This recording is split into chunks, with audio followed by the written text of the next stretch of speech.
Hacia el año de 1861, la Segunda República Federal de México, encabezada por el gobierno de Benito Juárez, atravesaba por una profunda crisis.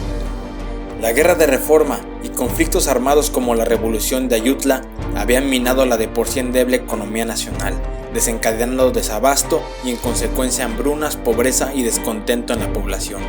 En el ámbito político, la cúpula de poder se mantenía dividida, y es que desde el comienzo de la Guerra de Secesión en Estados Unidos, el gobierno liberal de Juárez había perdido el apoyo que el vecino del norte había provisto, y que lo había acercado tanto a una aplastante victoria sobre los conservadores.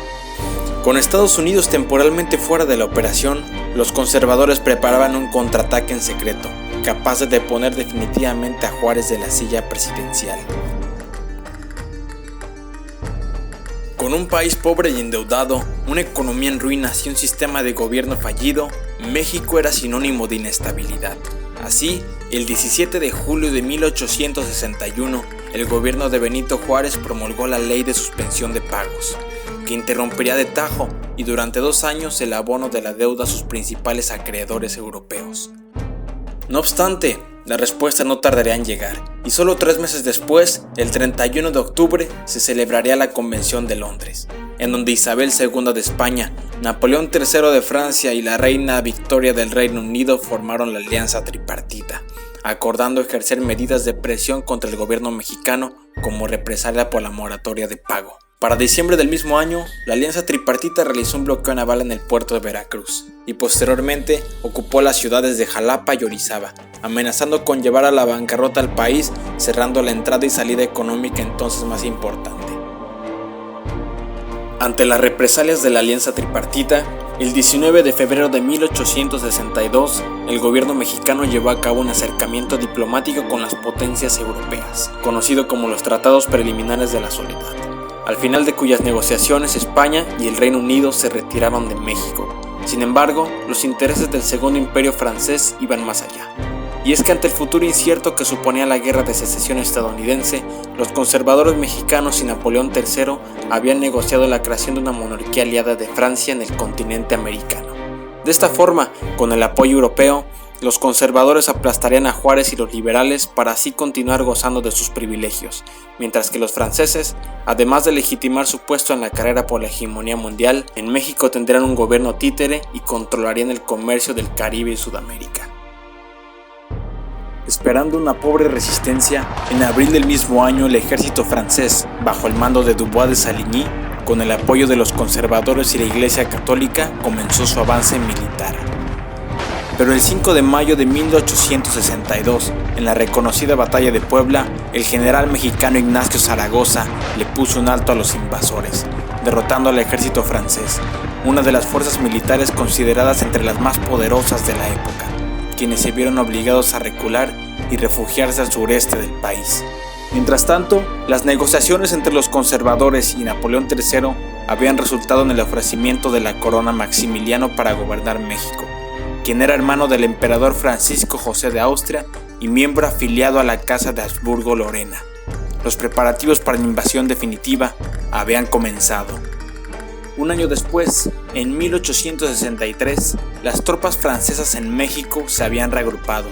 Ahora, los invasores contaban con refuerzos y sus tropas rondaban los 80,000 hombres, entre los cuales casi 40,000 franceses, 20,000 conservadores mexicanos, 7,000 soldados austriacos, además de militares y voluntarios provenientes de Bélgica, Hungría, los Estados Confederados de América, Bohemia e incluso el Ayalato de Egipto.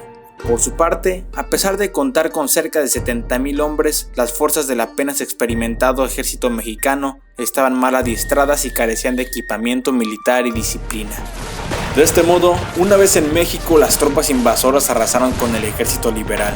Así, el 17 de mayo de 1863 ocuparán la ciudad de Puebla y para el 10 de junio tomaron la Ciudad de México, obligando al gobierno juarista a exiliarse hacia el norte del país. Para 1864, habiendo firmado el Tratado de Miramar y con la parte céntrica del territorio mexicano asegurada por el ejército francés, el 28 de mayo, Maximiliano y su esposa Carlota de Bélgica desembarcaron en México y poco después se establecieron en el castillo de Chapultepec, dando así comienzo al Segundo Imperio Mexicano. Siendo un hombre letrado que hablaba alrededor de 6 idiomas, entre ellos el español, además de haber crecido entre los libros de la Ilustración y el pensamiento liberal, Maximiliano implementó políticas que por un lado le hicieron ganar popularidad entre el pueblo mexicano, pero que por el otro fueron desaprobadas por los conservadores y por sus aliados europeos. Y es que entre las políticas más importantes del imperio estuvieron volver la educación pública, el reconocimiento de las lenguas indígenas, la eliminación de los privilegios de la iglesia y la prohibición del trabajo infantil. Dado que el apoyo del pueblo al gobierno incrementaba, México comenzó una etapa de progreso, reflejada en la construcción de obras como el Paseo de la Emperatriz, hoy llamada el Paseo de la Reforma, el cual fue diseñado por el austriaco Ferdinand von Rosenzweig.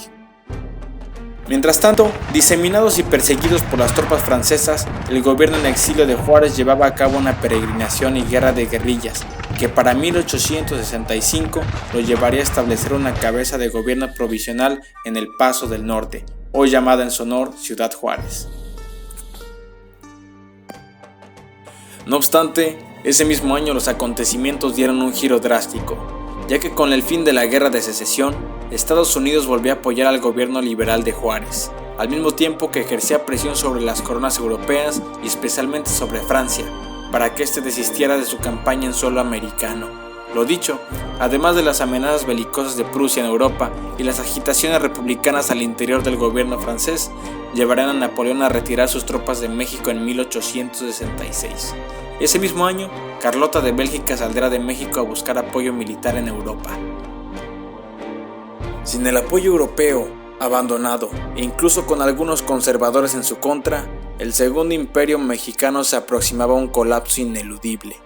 Con el apoyo estadounidense, los liberales avanzaron implacables hacia la capital del país y el 19 de junio de 1867, en el Cerro de las Campanas, Querétaro, Maximiliano I de México fue fusilado. Estas fueron sus palabras antes de morir. Perdono a todos y pido a todos que me perdonen, y que mi sangre, que está a punto de ser vertida, se derrame para el bien de este país. Voy a morir por una causa justa, la de la independencia y libertad de México. Que mi sangre selle las desgracias de mi nueva patria. ¡Viva México!